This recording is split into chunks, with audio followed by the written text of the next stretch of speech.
ನಮಸ್ಕಾರ ಸ್ನೇಹಿತರೆ, ಎಸ್ಎನ್ ನ್ಯೂಸ್ಗೆ ಸ್ವಾಗತ. ನವರಾತ್ರಿಯ ಕೊನೆಯ ದಿನವಾದ ಇಂದು ಮಾರಿಹಾಳ ಗ್ರಾಮದಲ್ಲಿ ಶ್ರೀ ಮಹಾಲಕ್ಷ್ಮಿ ದೇವಸ್ಥಾನದಲ್ಲಿ ಪುಷ್ಪಾಲಂಕಾರದಿಂದ ಅಲಂಕರಿಸಲಾಗಿತ್ತು. ನವರಾತ್ರಿಯ ಕೊನೆಯ ದಿನವಾದ ಇಂದು ಗ್ರಾಮದ ಎಲ್ಲ ಹೆಣ್ಣು ಮಕ್ಕಳು ಸಹೋದರಿಯರು ಬನ್ನಿ ಮರಕ್ಕೆ ಉಡಿ ತುಂಬಿ ಎಲ್ಲ ಮಹಿಳೆಯರು ಹಾಗೂ ಹೆಣ್ಣು ಮಕ್ಕಳು ಸಹೋದರಿಯರು ಉಡಿಯನ್ನು ತುಂಬಿದ ನಂತರ ಶ್ರೀ ಮಹಾಲಕ್ಷ್ಮಿ ದೇವಿಯ ದರ್ಶನವನ್ನು ತೆಗೆದುಕೊಂಡರು. ಹಾಗೂ ಗ್ರಾಮದಲ್ಲಿ ಮಹಾಲಕ್ಷ್ಮಿ ದೇವಸ್ಥಾನವನ್ನು ಪುಷ್ಪಗಳಿಂದ ಹಾಗೂ ಬಾಳೆಗೊನೆಗಳಿಂದ ಅಲಂಕರಿಸಲಾಗಿತ್ತು. ಬಾಳೆಗೊನೆಗಳ ಮೇಲೆ ಹೂವಿನಿಂದ ಅಲಂಕರಿಸಿದ್ದರಿಂದ ದೇವಸ್ಥಾನವು ಸ್ವರ್ಗದಂತೆ ಕಾಣುತ್ತಿತ್ತು. ಮಾರಿಹಾಳ ಗ್ರಾಮದಲ್ಲಿ ನವರಾತ್ರಿಯ 9 ದಿನಗಳ ಕಾಲ ಶ್ರೀ ವೇದಮೂರ್ತಿ ಅಡವಯ್ಯ ಅಲೈನ್ಮಾರ್ ಮಠ್ ಅವರ ನೇತೃತ್ವದಲ್ಲಿ ಶ್ರೀ ಮಹಾಲಕ್ಷ್ಮಿ ದೇವಸ್ಥಾನದಲ್ಲಿ ದೇವಿಗೆ ಕುಂಕುಮಾರ್ಚನೆ, ಪುಷ್ಪಾರ್ಚನೆ ಪ್ರತಿದಿನ ನೆರವೇರಿಸಲಾಗುತ್ತದೆ. ಈ ರೀತಿ ಸುಮಾರು 10 ವರ್ಷಗಳಿಂದ ಈ ಕಾರ್ಯಕ್ರಮವನ್ನು ಶ್ರೀ ವೇದಮೂರ್ತಿ ಅಡವಯ್ಯ ಅಲೈನ್ಮಾರ್ ಮಠ್ ಅವರು ನೆರವೇರಿಸುತ್ತಿದ್ದಾರೆ. ಇದರಿಂದ ಗ್ರಾಮದಲ್ಲಿ ಸುಖ ಶಾಂತಿ, ನೆಮ್ಮದಿ, ಮಳೆ ಬೆಳೆ ಚೆನ್ನಾಗಿ ಆಗಿ ಗ್ರಾಮದಲ್ಲಿ ಸುಖ ಶಾಂತಿ ಲಭಿಸಿದೆ. ಮತ್ತು ದೇವಸ್ಥಾನಕ್ಕೆ ದೀಪ ಅಲಂಕಾರ ಮತ್ತು ಗರ್ಭಗುಡಿಯಲ್ಲಿ ಶ್ರೀ ಮಹಾಲಕ್ಷ್ಮಿ ದೇವಿಯ ಗರ್ಭಗುಡಿಯಲ್ಲಿ ಬಾಳೆ ಎಲೆಗಳಿಂದ ಹಾಗೂ ಪುಷ್ಪಗಳಿಂದ ಸಡಗರದಿಂದ ಅಲಂಕರಿಸಲಾಗಿತ್ತು. ಮತ್ತು ಇವತ್ತಿನ ದಿನ ದೇವಿಗೆ ಪುಷ್ಪಾಲಂಕಾರ ಹಾಗೂ ಕುಂಕುಮಾರ್ಚನೆಯನ್ನು ಶ್ರೀ ಮಹಾಲಕ್ಷ್ಮಿ ದೇವಿಯ ಕಮಿಟಿಯ ಯುವಕರು ಅರ್ಪಿಸಿದರು. ಹಾಗೂ ಮಾರಿಹಾಳ ಗ್ರಾಮದಲ್ಲಿ ಪ್ರತಿದಿನವೂ ಮಹಿಳೆಯರು ಬನ್ನಿ ಮರಕ್ಕೆ ಹೋಗಿ ತಮ್ಮ ಇಷ್ಟಾರ್ಥ ಸಿದ್ಧಿಗಳನ್ನು ಪ್ರಾಪ್ತಿಗೊಳಿಸಿಕೊಳ್ಳುತ್ತಾರೆ. ಹಾಗೂ ಗ್ರಾಮದಲ್ಲಿ ಪ್ರತಿ ವರ್ಷವೂ ದುರ್ಗಾಮಾತಾ ದೌಡ್ ನೆರವೇರಿಸಲಾಗುತ್ತದೆ.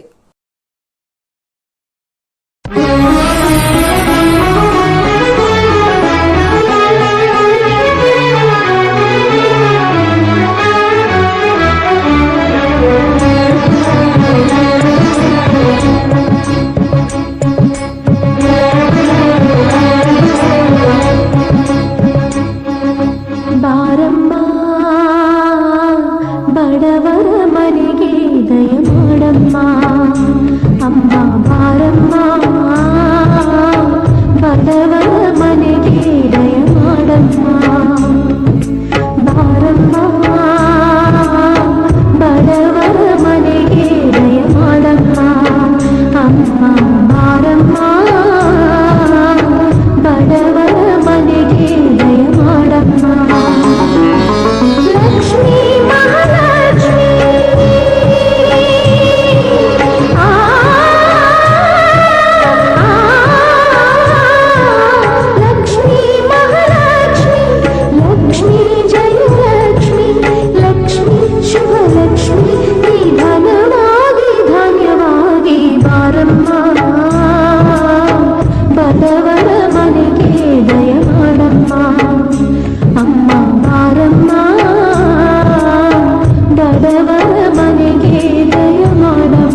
ಬಂದ ಸಂಬಳ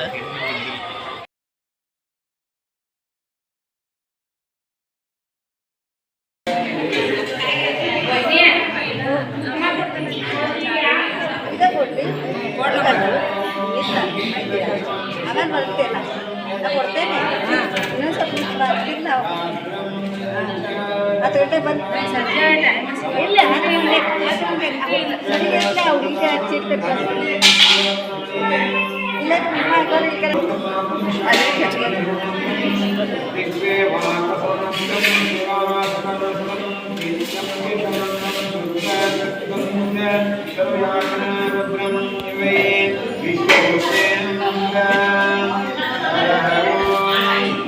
अग्निकाण्डवशे गुरुकां तिलकं शक्तिमिततिलकं श्रीरुद्ररूपां रुद्रं उतयः ॐ व्रजनने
ಈ ವರ್ಷ ದಸರಾ ಉತ್ಸವದ ಸಂಭ್ರಮದಲ್ಲಿ ನಾವೆಲ್ಲ ಲಕ್ಷ್ಮೀ ದೇವಿ ದೇವಸ್ಥಾನದಲ್ಲಿದ್ದೇವೆ. ಇಲ್ಲಿ ಪ್ರತಿ ವರ್ಷದಂತೆ ಈ ವರ್ಷವೂ ಕೂಡ ಅತಿ ವಿಜೃಂಭಣೆಯಿಂದ ನಮ್ಮ ಮಾರಿಹಾಳ ಮಹಾಪ್ರಭುವಾದ ಅಡವೈ ಸ್ವಾಮೀಜಿಯವರ ನೇತೃತ್ವದಲ್ಲಿ ಈ ಲಕ್ಷ್ಮೀ ದೇವಿ ಮಂದಿರದಲ್ಲಿ ನವರಾತ್ರಿ ಉತ್ಸವವನ್ನು ಅತಿ ವಿಜೃಂಭಣೆಯಿಂದ ಆಚರಿಸ್ತಾ ಇದ್ದಾರೆ. ನಮ್ಮ ಎಲ್ಲ ಗ್ರಾಮದ ನವ ಯುವಕರು ಅತಿ ಉತ್ಸಾಹದಿಂದ ಈಗಿನ ಕಾಲದಲ್ಲಿ ಯಾವ ಯುವಕರಿಗೆ ದೇವ್ರ ಮೇಲೆ ಇರುವುದಿಲ್ಲ. ಆದರೆ ಇಂಥ ಇದ್ರೊಳಗೆ ನಮ್ಮ ಊರಿನ ಎಲ್ಲ ಯುವಕರು ಸೇರಿ ಅತಿ ವಿಜೃಂಭಣೆಯಿಂದ ಲಕ್ಷ್ಮೀ ದೇವಿಯ ಅಲಂಕಾರ ಪ್ರತಿಯೊಂದು ರೀತಿಯ ಸುಂದರವಾಗಿ ಅಲಂಕಾರ ಮಾಡಿ ಲಕ್ಷ್ಮೀ ದೇವಿಯ ಪೂಜೆಯನ್ನು ಮಾಡುತ್ತಾ ಕುಂಕುಮಾರ್ಚನೆ ಮತ್ತು ಅರಿಶಿಣದ ಅರ್ಚನೆಯನ್ನು ಮಾಡುತ್ತಾ ಪ್ರತಿದಿನವೂ ನಮಗೆ ಬಂದು ಇಲ್ಲಿ ಸಂಭ್ರಮವನ್ನು ನೋಡಲು ಎರಡು ಕಣ್ಣುಗಳು ಸಾಲುತ್ತಿರಲಿಲ್ಲ. ಇಂಥ ಒಂದು ಸಡಗರದ ಸಂಭ್ರಮದಲ್ಲಿ ನಾವು ಪಾಲ್ಗೊಳ್ಳುತ್ತಿರುವುದು ನಮ್ಮ ಮಹಾಪುಣ್ಯ ಅಂತ ಹೇಳ್ತೀವಿ. ನಮ್ಮ ಗ್ರಾಮದೇವಿ ಲಕ್ಷ್ಮೀ ದೇವಿಯ ಇದರಿಂದ ನಮ್ಮ ಗ್ರಾಮಕ್ಕೆ ಎಲ್ಲ ಒಳ್ಳೆಯದಾಗಲಿ, ಎಲ್ಲ ಜನರಿಗೆ ಒಳ್ಳೆಯದಾಗಲಿ. ಹಾಗೂ ಪ್ರತಿ ವರ್ಷವೂ ಪ್ರತಿ ವರ್ಷ ಪ್ರತಿ ದಸರಾ ಸಂಭ್ರಮವು ಜರುಗುತ್ತಾ ಸಾಗಲಿ ಅಂತ ಹೇಳಿ ನನ್ನೆರಡು ಮಾತು. ಮಕ್ಕಳಿಗೆ ಜಯವಾಗಲಿ, ಧರ್ಮಂದ್ರೆ ವಿಶ್ವಕ್ಕೆ ಶಾಂತಿ, ಧರ್ಮ ರಕ್ಷಿತ ಅಶ್ವೀಜ ಮಾಸ ನಿಮಿತ್ತ ಮಾಡಿದರು. ಪ್ರತಿನಿತ್ಯವೂ ಮಹಾಲಕ್ಷ್ಮಿಯ ದೇವಸ್ಥಾನದಲ್ಲಿ ಇವತ್ತಿನ ದಿವಸ ಕುಂಕುಮಾರ್ಚನೆ, ಪುಷ್ಪಾರ್ಚನೆ ಹಾಗೂ ಒಳ್ಳೆಯ ವಿಜೃಂಭಣೆಯಿಂದ ಕಾರ್ಯಕ್ರಮದಿಂದ ಇವತ್ತಿನ ದಿವಸ ಮಹಾಲಕ್ಷ್ಮಿಯ ದೇವಿಯ ನಾವೆಲ್ಲರೂ ಆಸನ ಪಡೆದಿದ್ದೇವೆ. ಅದೇ ರೀತಿಯಾಗಿ ಇವತ್ತಿನ ದಿವಸ ಆ ಮಾರಿಹಾಳ ಮಹಾಲಕ್ಷ್ಮಿಯು ನಮಗೆ ಮಾರಿಹಾಳ ಗ್ರಾಮಕ್ಕೆ ಸುಖ, ಶಾಂತಿ, ನೆಮ್ಮದಿ ಹಾಗೂ ವ್ಯಾಪಾರ ವ್ಯವಸಾಯ ಸಕಲ ಕಾರ್ಯಕ್ಕೆ ಆ ದೇವಿಯು ಈ ವಾಕ್ಯವನ್ನು ಪತ್ರಿಕೆ ಪುಷ್ಪಾಲನವಂತ ದೇವಿಗೆ ಪಾದರ್ಶಿ ವಂದನೆ. ಅದೇ ರೀತಿಯಾಗಿ ನಮ್ಮ ಪತ್ರವಾದಂಥ ಹಿರಣ್ಣ ನಗಾಮಿ ಹಾಗೂ ಪ್ರಶಾಂತ್ ಪಾಟೀಲ್ ಅವರು ಸಹ ಇದಕ್ಕೆ ಒಂದು ಸಹಕಾರ ಮಾಡಿದ್ದಾರೆ. ಅವರಿಗೂ ಸಹ ಆ ಜಗನ್ಮಾತೆಯು ಹೆಚ್ಚಿನ ಮಟ್ಟ ಆರೋಗ್ಯ ಸುಖ ಸಂತೃಪ್ತಿ ಕೊಟ್ಟು ಕಾಪಾಡಲಿ. ಅವರ ಮನೆಯಲ್ಲಿ ಗುರುಲಿಂಗ ಜಂಗಮರ ಸೇವೆ ಮಾಡುವಂಥ ಅವಕಾಶವನ್ನು ಆ ಮಹಾಲಕ್ಷ್ಮಿ ದಯಪಾಲಿಸಿ ತಂದುಕೊಂಡು ಮತ್ತೊಮ್ಮೆ ಮಹಾಲಕ್ಷ್ಮಿಯ ಯುವಕ ಸಂಘದವರು ಸಹ ಆ ದೇವಿಯು ಜಗನ್ಮಾತೆಯು ಸದಾ ಅವರ ಮನೆಯಲ್ಲಿ ನೆಲೆಸಿ ಅವರ ಕಷ್ಟ ಪರಿಹಾರ ಮಾಡಿ ತಿಳ್ಕೊಂಡು ದೇವಿಗೆ ಪುಷ್ಪಾರ್ಚನೆ ನಡೆಸಿ ಮಂಗಳವನ್ನು ಮಾಡ್ತಾ ಇದ್ದೀವಿ. ಸರ್ವಜನ ಸುಖವಾಗಿ